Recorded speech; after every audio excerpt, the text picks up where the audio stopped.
சட்டக்கடை நேயர்கள் அனைவருக்கும் வணக்கம். நாம் இன்று பார்க்கக்கூடிய சட்ட தலைப்பு என்னன்னு பார்த்தீங்கன்னா, ஐபிசி செக்ஷன் 427. இது எதை குறிக்குதுன்னு பார்த்தீங்கன்னா, மிஸ்சீஃப், அதாவது சொத்தளித்தலை பற்றி குறிக்குது.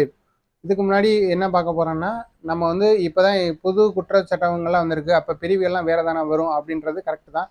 ஆனாலுமே 7வது மாதம் 2024க்கு முன்னாடி வந்து IPC, CrPC, Indian evidence act 3மே வந்து பேஸ் பண்ணி தான் இன்றளவுக்கும் கிரிமினல் அப்பீல்ஸும் சரி, பெண்டிங்காக இருக்கிற பெயில் அப்ளிகேஷன்ஸும் சரி, இந்த 3 முப்பெரும் சட்டங்கள் அடிப்படையில் இந்த வரை செயல்பட்டு வருது. அதனால ஐபிசி 427 பற்றி பார்ப்போம்.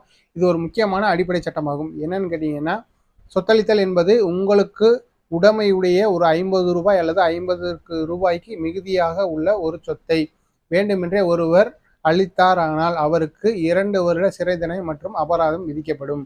தெரிஞ்சுக்கங்க சட்டத்தை. இது ஒரு அடிப்படை சட்டம். 50 ரூபாய்க்கு மதிப்பு உள்ள உங்களோட பொருளை யார் ஒருத்தர் வேண்டுமென்றே அளித்தார்கள் ஆனால் அவர்களுக்கு 2